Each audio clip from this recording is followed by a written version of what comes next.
Hello guys, welcome to my channel. आज मैं बताने वाला हूँ आपको कि स्क्वाट किस तरह परफॉर्म किया जाता है स्टार्ट टू एंड। ठीक है, तो मैं आपको आज गाइड करने वाला हूँ और आपको करके दिखाने वाली है खुशी। ओके, चलिए साथ में करते हैं। हमारा सबसे पहला स्टेप होता है बारबेल का हाइट सेट करना। हर किसी का हाइट अलग अलग है, उसके हिसाब से आपको आपके बारबेल का हाइट सेट करना होता है। तो हाइट कहाँ पे सेट करना है?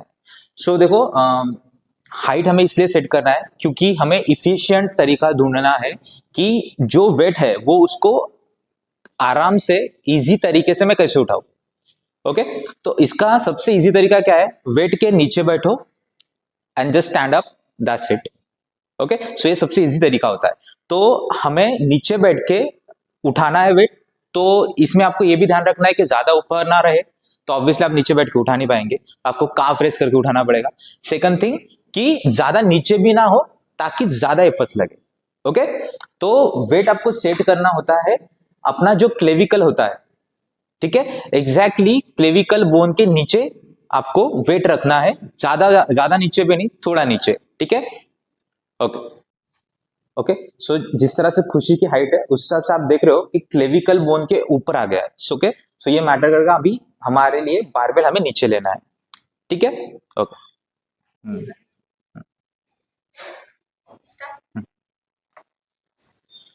ओके, अभी देखो यहाँ पे बारबेल क्लेविकल के नीचे आ गया है। ये सही प्लेसमेंट है वेट को उठाने का। आपको कोशिश करना है कितना इफिशिएंट हो सकता है वो वेट उठाना मेरे लिए लॉन्च में। अगर आपका लॉन्च में ही अगर पूरा एफर्ट्स चला जाएगा तो आप परफॉर्म क्या कर पाएंगे, स्क्वाट कितना कर पाएंगे। मेक श्योर कि वो इफिशिएंट बनाए। ठीक है, ये आपका पहला। यहाँ पे हमारा और एक इंपॉर्टेंट नेक्स्ट स्टेप रहेगा कि हम स्क्वाट तो कर रहे हैं, मेक श्योर कि वो इंजरी फ्री रहे। ठीक है, आप सीख रहे हो, ऑलवेज रिमेंबर कि आपको ये सेफ्टी रैक लगाना बहुत ज्यादा जरूरी है। ओके, तो ये इसको किस हाइट पे सेट करना है कि आपका जो रेंज ऑफ मोशन है, जिस डेप्थ में आप बैठ रहे हो, मेक श्योर कि वो उसके थोड़ा सा नीचे होना चाहिए। ओके, चलो स्क्वाट करो तुझे और नीचे होल्ड करना है आपको। ये डेप्थ है स्क्वाट का। मेक श्योर कि जहां पे बारबेल आएगा उसके थोड़ा सा एक स्लॉट नीचे आपका ये सेफ्टी रैक होना चाहिए। ओके, बारबेल सेंटर में है या नहीं ये चेक करना है आपको ऑलवेज। तो इसका रीजन ये है कि अगर आपने उठा लिया इसी प्लेसमेंट से, बहुत ज्यादा पॉसिबिलिटीज है कि वेट पूरा वन साइड आ सकता है। तो आपके बैक पे वन साइड, स्पाइन के वन साइड में आपको प्रेशर आ सकता है। तो इसलिए ये बहुत जरूरी है कि बारबेल सेंटर में है या नहीं है ये चेक करो। बारबेल सेंटर में लेना है आपको अभी। ठीक है, तो अभी सेंटर में लेने का तरीका देखो। एक तो आप क्या कर सकते हो, जहां पे आपके बारबेल पे नर्लिंग्स है, यहां से ये डिस्टेंस आप चेक कर सकते हो दोनों साइड से, क्या ये इक्वल है या नहीं। ओके, ठीक है। अदरवाइज आप एंड में दोनों साइड से देख सकते हो कि क्या ये डिस्टेंस इक्वल है या नहीं। ये आप आपके हिसाब से, अभी बारबेल के डिजाइन अलग अलग आ सकता है, तो उसके हिसाब से आप चेक करो। ठीक है, नाउ इस इन सेंटर। ठीक है, नेक्स्ट थर्ड स्टेप है अपना ग्रिप। बारबेल को ग्रिप कहाँ करना है? ओके, देखो ये छोटी छोटी चीजें बहुत मैटर करती है, आपको फोकस करना है। ठीक है, ग्रिप करना होता है जितना आपका शोल्डर विड्थ है उससे स्लाइटली वाइडर, वो आपका ग्रिप होना चाहिए स्क्वाट में। गो do it. Exactly right, like that. Okay, देखो ये ग्रिप कॉम्प्रोमाइज हो सकती है आपके फ्लेक्सिबिलिटी के हिसाब से। जिसका फ्लेक्सिबिलिटी कम है, ऑब्वियसली स्टिफनेस बहुत ज्यादा है, तो वो क्लोज ग्रिप नहीं रख पाएंगे, तो उनके केस में हम समझ सकते हैं कि थोड़ा ग्रिप है। लेकिन आप जितना नजदीक पकड़ेंगे उसका एक अलग बेनिफिट होता है। Okay, this your grip. Grip close रखने का reason, one of the reason ये हो सकता है। चलो, जब हम लॉन्च लेते हैं, जब हम बारबेल का प्लेसमेंट पीठ पे लेते हैं, आपको रखना है स्पाइन ऑफ स्कैपुली पे। तो यहाँ पे क्या हो सकता है, वो हमें चुभ सकता है। तो यहाँ पे जितना आप नजदीक रखोगे, तो जब आप लॉन्च उठाने जाओगे, आपको एक कुशनिंग मिलता है। वहां के मसल जो है जहां पे बारबेल रखा है पॉपअप होते हैं, ऊपर आएंगे। आपको बहुत ज्यादा कुशनिंग का फायदा हो सकता है ताकि बारबेल चुभेगा नहीं। इससे वन ऑफ द रीजन कि आपको जितना क्लोज रख सकते हो उतना बेटर रहेगा। नेक्स्ट स्टेप है अपना launching.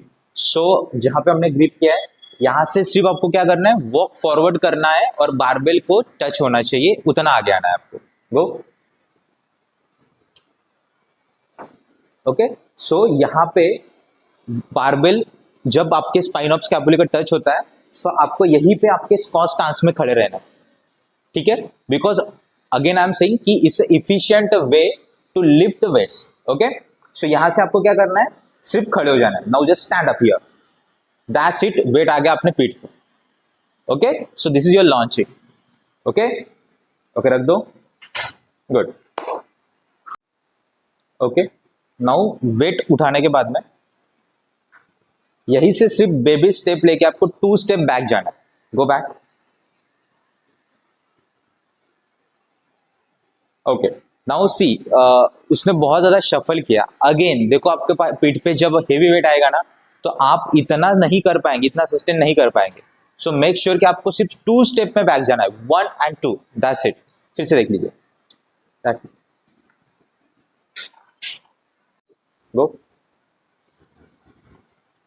Now stand up here, just 2 step back, go, that's it, that's it, ठीक है। Now ready, go, do squat, stand up now. Okay, racket समोर चालत आहे, दैट्स इट, कॉन्फिडेंटली बसायचं, डन। गो लंच, घे go ना, कर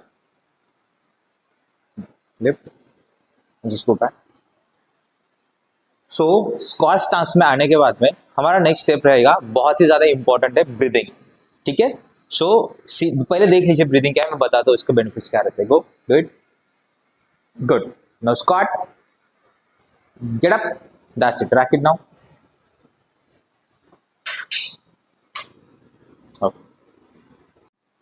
सो देखो, किसी भी लिफ्ट में हमारे लिए ब्रीदिंग बहुत ज्यादा इंपॉर्टेंट हो जाता है। ब्रीदिंग, तो अगर मैं थोड़ा साइंस में घुसूँ, थोड़ा सा अपने एनाटॉमी में घुसूँ, तो अपने पूरे बॉडी में एक बोनी स्ट्रक्चर है, लाइक यहाँ पे बोन्स है, यहाँ पे बोन्स है, यहाँ पे भी बोन्स है, लेकिन अपने एब्डोमेन एरिया में कहीं पे भी बोन्स नहीं है। सो यहाँ पे क्या होता है, जो एनर्जी हमें थ्रू फ्लोर मिलती है वो यहाँ पे ब्रेक हो जाते हैं। सो इसके लिए आपको इस यहाँ पे भी एक रिजिडिटी क्रिएट करना बहुत ज्यादा इंपॉर्टेंट है। सो इसके लिए सिंपल वे है, जिस कैविटी के अंदर हवा भरी है और उसको ब्रेस करके टाइटनेस क्रिएट करो। ओके, सो नाउ ये जो कंप्रेस्ड एयर होती है ना, सो ये कैपेबल होती है एक अच्छा लिफ्ट देने के लिए। एग्जाम्पल अगर आपको दूं मैं, कि ट्रक टायर्स होते हैं, ट्रक टायर्स के अंदर की जो एयर है वो कैपेबल होती है एक टन्स ऑफ उठाने के लिए, तो उतना ही प्रेशर हमें हमारे एब्डोमेन एरिया में क्रिएट करना है एयर के जरिए। So just breathe intensely, intense पूरा ब्रीथ भर लो, एयर भर लो और उसको कंप्रेस करो, और तब तक कंप्रेस करते, तब तक ये एयर आपको छोड़ना नहीं है जब तक कि आपका पूरा एक रिपीटेशन कंप्लीट नहीं होता है। देखिए,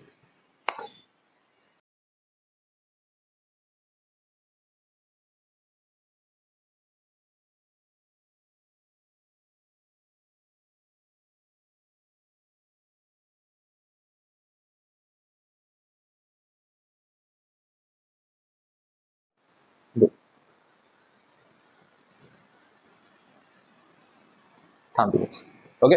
सो हमारा लास्ट स्टेप है रैक करना। सो हमारा सेट परफॉर्म होने के बाद में ये बहुत ज्यादा इंपॉर्टेंट है कि आप रैक किस तरह करते हो। इसमें बहुत बहुत बड़े बड़े लेवल के प्लेयर भी फेल हो जाते हैं। सो मेक श्योर कि रैक करते वक्त छोड़ मत देना है वेट को।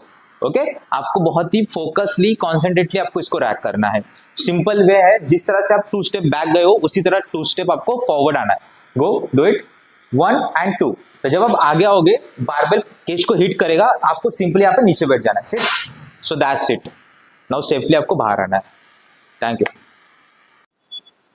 सो स्क्वाट का स्टांस किस तरह होता है वो भी देख लीजिए।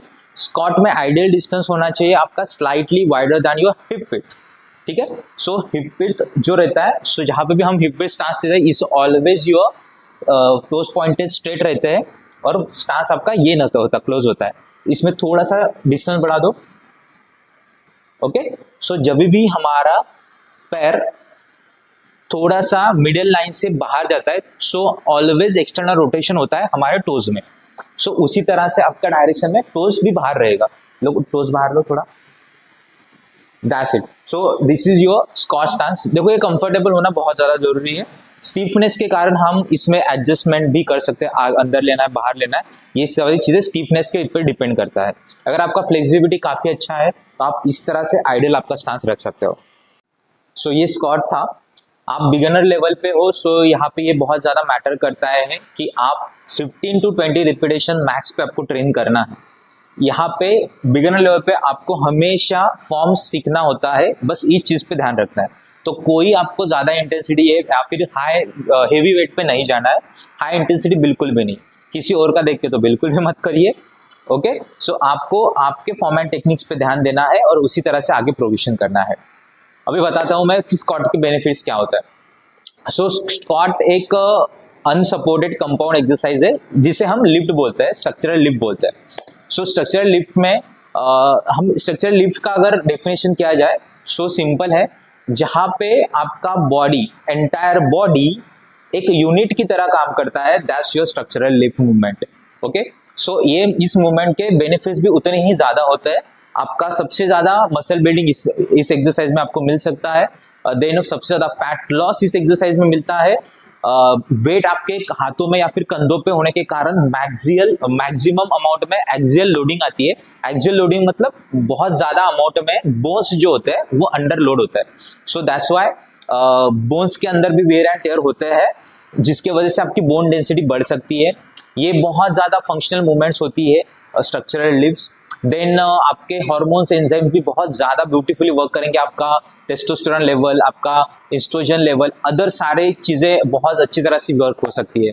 सो आप अगर लेग्स ट्रेन कर रहे हो या फिर कोई भी एक्सरसाइज कर रहे हो, सो ऑलवेज प्रेफरेंस आपका पहला प्रेफरेंस होना चाहिए स्ट्रक्चरल लिफ्ट्स को। चाहे आप बैक ट्रेन कर रहे हो, आप आपका चेस्ट ट्रेन कर रहे हो, शोल्डर ट्रेन कर रहे हो, लेग्स ट्रेन कर रहे हो, सबसे पहला प्रेफरेंस अगर आपका सिलेक्शन है सो स्ट्रक्चरल लिफ्ट को आपका पहला प्रेफरेंस होना चाहिए। सो गाइज, और भी ज़्यादा इंफॉर्मेशन के लिए आप प्लीज़ सब्सक्राइब कीजिए, फॉलो कीजिए, शेयर करो, लाइक करो। और भी अगर आप इसके बारे में और भी डिटेल इंफॉर्मेशन चाहते हो या फिर आपके जो भी क्वेश्चन है आप प्लीज़ कमेंट कर दीजिए। जो भी है आपका प्यार प्लीज़ दिखाइए। Thank you so much.